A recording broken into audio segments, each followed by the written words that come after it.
Baltimore police can no longer earn overtime while on vacation, ending a practice that has cost taxpayers. Now,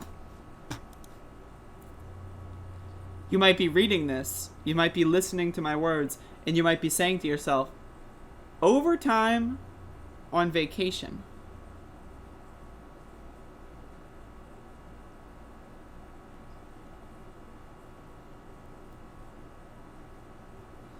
Let's read.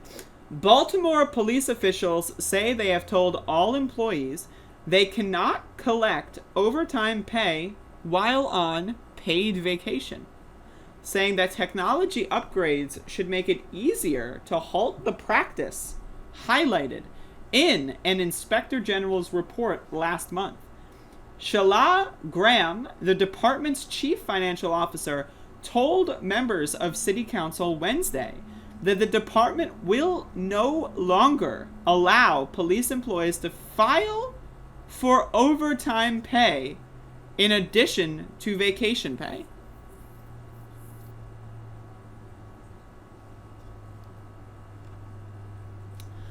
Baltimore officers on vacation have been allowed to also work extra duty shifts at overtime pay rates of time and a half or more, a Baltimore Sun investigation showed.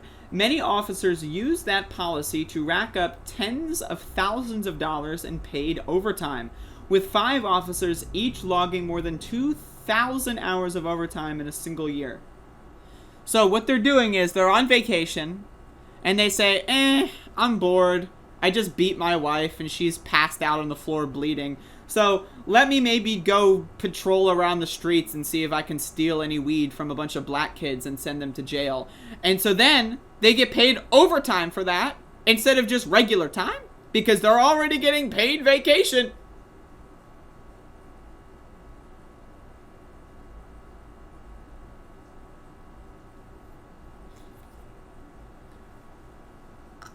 The Inspector General's office reported in July that the practice was permitted and, while it didn't violate any city policy, quote, it could be perceived as wasteful. What our policy going forward clarifies is that it's no longer permissible practice from here on out, said Eric Mellon Kahn, the chief of staff, to the police commissioner. Police spokesperson, blah, blah, blah, I don't care. The department faced scrutiny Wednesday from the City Council's Public Safety and Government Operations Committee during a hearing about the practice. The city has struggled to rein in police overtime spending $12 million over budget in the last 2 fiscal years combined, according to the report. Prior to the Sun's investigation, the department was spending nearly $50 million a year in overtime, according to the department budget records.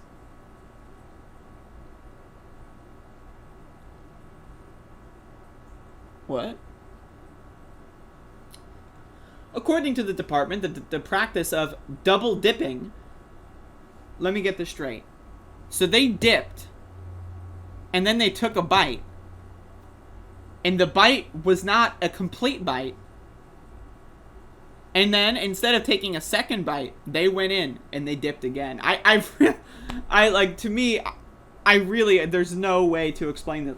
On overtime and paid vacation cost the department an average of about $300,000 per year. They dipped again, folks. What don't you understand? What kind of animal dips again? The department's previous payroll system, developed and managed by New Jersey-based Automatic Data Processing, allowed for officers to file for both overtime and vacation pay without a precise way to identify when it happened. I do think in the case that we have here, a lot of what was allowed to occur has a lot to do with the fact that the ADP system was very permissive in this ability to do that.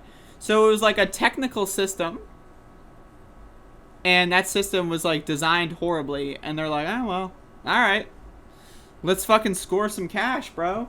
I mean, again, like, do I need to read the rest of the article, or do y'all understand what's going on here? Cops suck. They steal money from taxpayers, and they do nothing. We get nothing for that. Like, seriously. And, like, if there's any cops watching in Baltimore, next time, just take one dip and end it. Because we don't need this shit. This is unbelievable. We don't need to see your double dipping Dinky Donuts ass going out there and just like ruining people's lives and getting paid time and a half for that. That is not necessary. Like, it's bad enough that we're paying them time, let alone time and a half, let alone double and 3/4. This is bizarre, folks. I really just like, it's a racket. They are stealing money from you, and you are not reaping the rewards of this money. Imagine that $300,000 could go into community gardening programs, right? It could go into, like, nutrition studies so that people can learn how to fucking eat properly, because no one in this country knows how to eat properly. 92% of Americans don't have a proper diet. But, like, imagine the things $300,000 a year could go for. Like, 50 million bucks total or whatever it is. Like, you could create, like, a giant skyscraper that, like, has billboards on it, and then, like, generates ad revenue for the city, and that would be more efficient and effective use of dollars than paying these fucking losers. Like, you know what I mean? Like, I've been getting a lot of gasoline and mileage out of this one, but only the really, I hate to say this, but those with the lowest IQ. I just like, what?